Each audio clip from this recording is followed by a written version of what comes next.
for loop. What exactly is a for loop? A for loop is used when we already know how many times we want a task to repeat.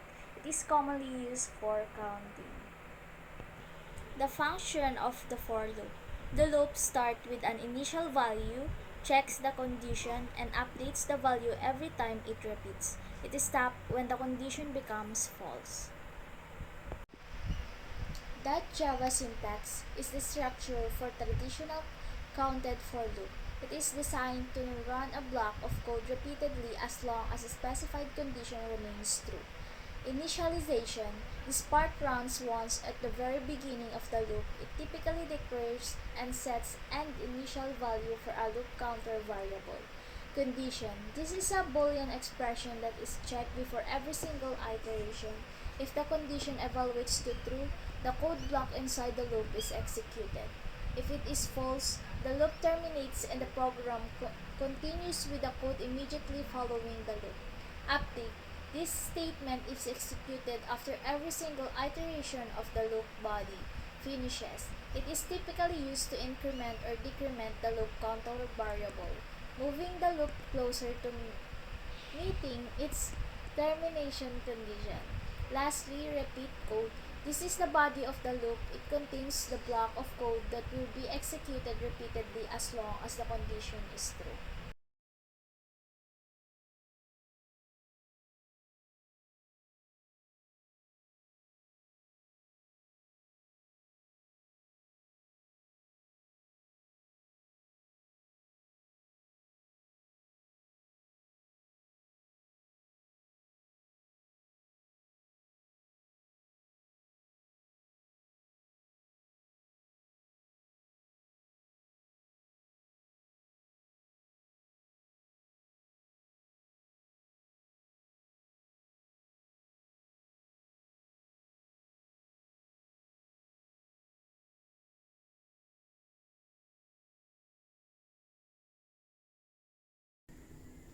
The provide Java code uses a for loop to print numbers from 1 to 5 to the console. Here is a breakdown of how the loop works.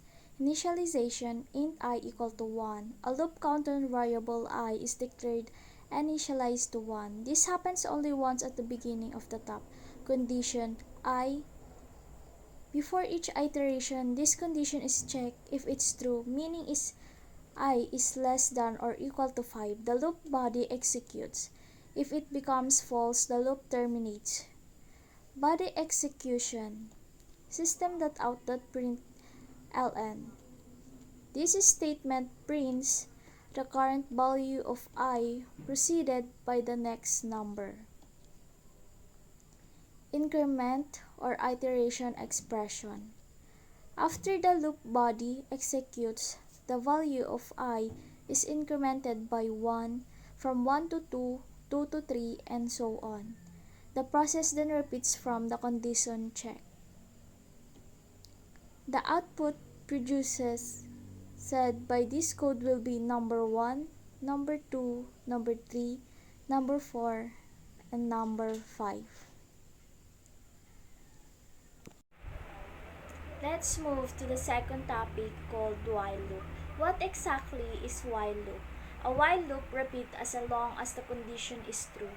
We use it when we do not know exactly how many times the loop will run. The function of the while loop is the while loop operates as a pretest loop, meaning it checks its condition before executing the code block. First, check condition first. The loop always evaluates the Boolean condition at the beginning of each cycle. Second, execute is true. If the condition is true, the code inside the loop runs. Lastly, terminate if false. If the condition is false, the loop stops immediately and the programs move on the top code that follows the loop. This Java syntax represents the structure of a standard while loop. It is a fundamental programming construct used to execute a block of code repeatedly as long as a specified condition remains true. While. This is the keyword that tells the compiler a loop is starting. Next, condition. This is a Boolean expression, something that evaluates to true or false, that is checked before every single iteration of the loop. Lastly, repeat code. This is the body of the loop. It contains the block of code that will be executed repeatedly as long as the condition remains true. The provided Java code uses a for loop to print numbers from 1 to 5 to the console.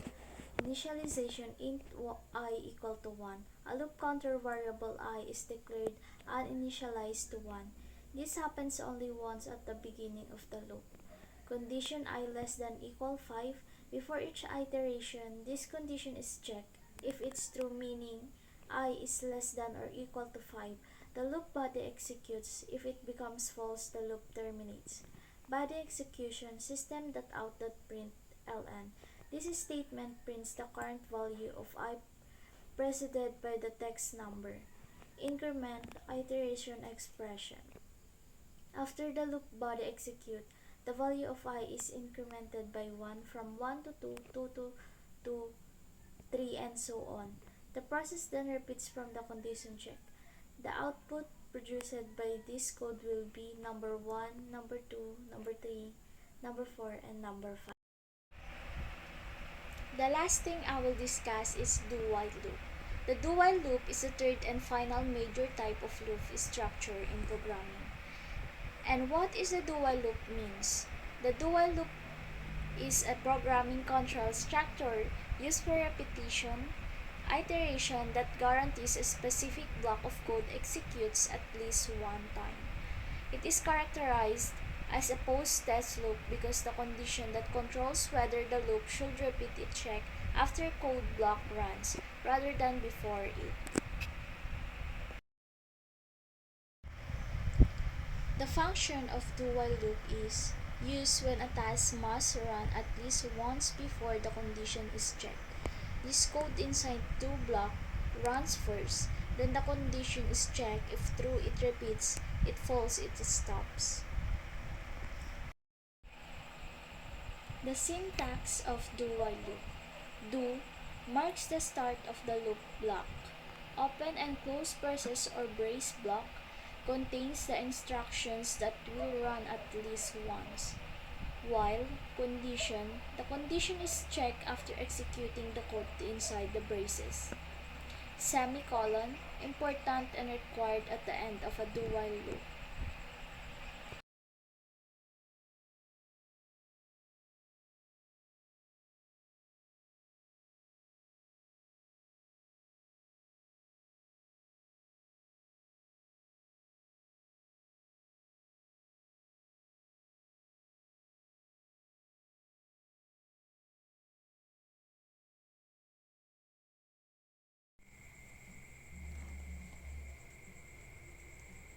The provided Java code do-while example demonstrates the use of a do-while loop.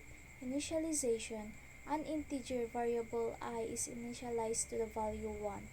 Do block execution. The code inside the do block is executed at least once regardless of the condition. In this first run, the program prints value 1 to the console and then I is incremented to 2 while condition or checking. After the do block runs, the condition I less than equal 5 is checked. Looping. Since 2 less than equal 5 is true, the loop body runs again. This process repeats printing value 2, value 3, and value 4. When I become 5, the loop body prints value 5 and I is incremented to 6.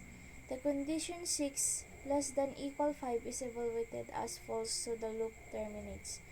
The final output of the program will be value 1, value 2, value 3, value 4, and value 5.